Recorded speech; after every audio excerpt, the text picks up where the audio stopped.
All right, so I talked Kris into doing another video here. We're going to talk about credit cards.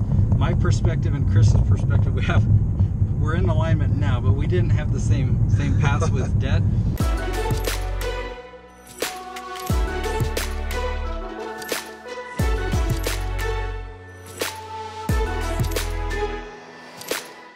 This video is sponsored by myfirstva.com. In fact, that's where we found the virtual assistants that edited this video.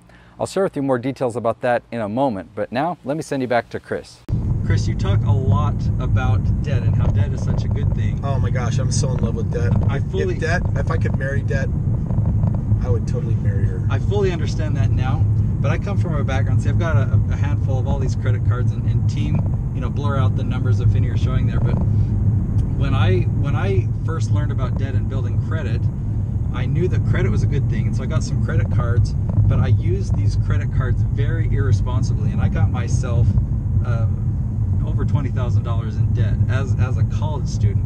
Yeah, trying to become a responsible adult and citizen, a contributing member of society. I mean, one thing that I did, and then I want to hear some of your take on this, is I thought I had enough money from a summer sales job that I could have bought my car. It was $8,000 that I found this car I was going to buy, and I could have bought it with cash, but I thought I'm going to put half of it on credit card so that I can build my credit. Right.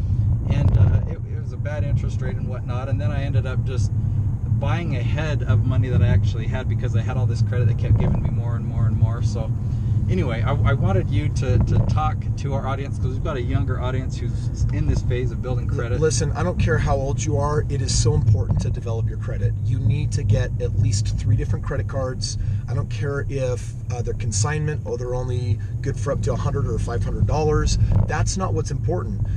Your credit is an asset, and you never know when you're going to use it. I obviously show people all day long how to do deals that don't take credit, but once in a while, deals do take credit, or it can be an advantage to have good credit. So you got to establish it, which means you need credit cards. However, if you can't use them responsibly, I'd prefer you to cut them up and not have them in the first place. So these are some of the rules, Nate, that now for young people that I really give them when it comes to establishing your credit is I only want you to spend a couple $100 a month on things that you would pay for anyway with a debit card.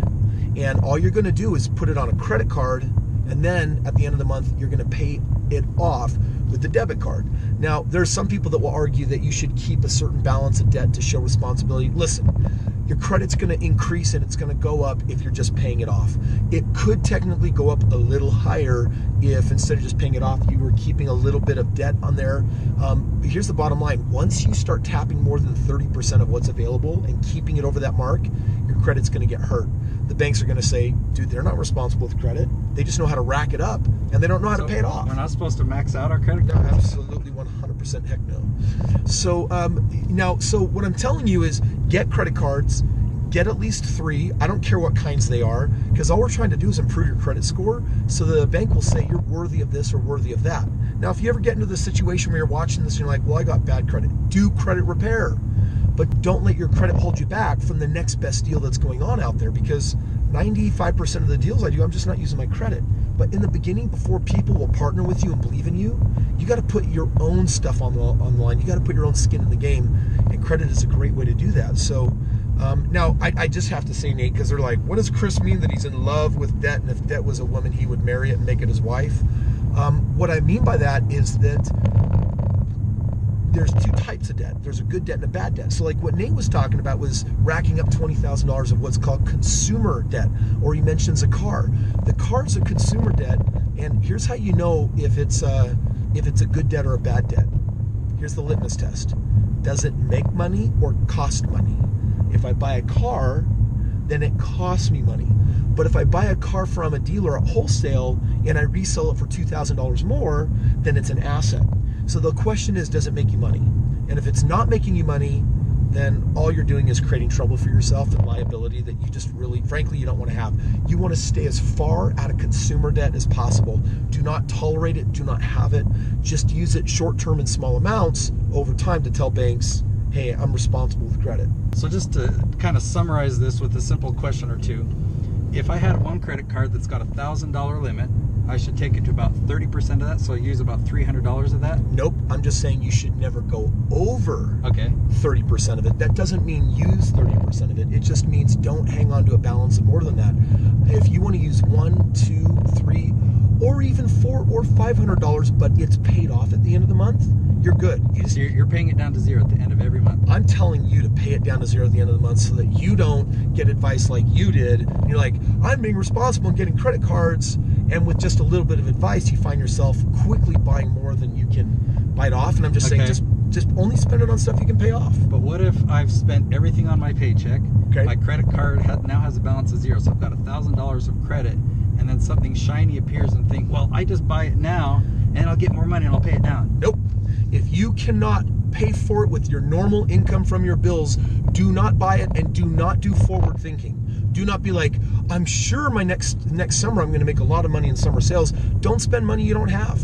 That's the worst habit that you can get into. I bring it up because that's really what I did. Obviously, that's I bought music equipment, audio equipment. And Shame stuff. on you. I'm gonna be a tail off. I'm gonna do so good this next summer. So, dude, we've all done it. We all get it. We all understand it. Building out my credit, taking my mentor's advice, getting 3 cards, paying them off. Within 14 months, I actually was credit worthy just barely to a bank so that I could actually get my first home.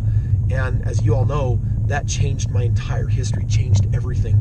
No one was going to bet on a dumb college kid, but I bet on myself, and I'm glad that my mentor had me get my credit in shape so that I could make a bet on me and get a bank to take a bet on me. Because when I partner with someone, it's just like a different bank, except I think that it's easier than a bank. Banks are freaking difficult to work with. My SBA loan for my commercial deal took 6 months. It's dot every I, cross every T, and if we see something we don't like, if we don't like the color of your panties, we're gonna deny you and get upset at you. So like, I hate that, but we gotta live with the banking world. It's just part of getting where we wanna go. On the other hand, I partner with people that are way less picky than banks. I like people as opposed to banks, and I'll do business with them, and they'll make more money than the banks will ever make off of me, but I don't have to bring any money to the table. So I'm gonna partner with somebody. thank you to myfirstva.com for sponsoring this video. Imagine being able to hire your own full-time employee, and imagine that employee only costing you $400 per month.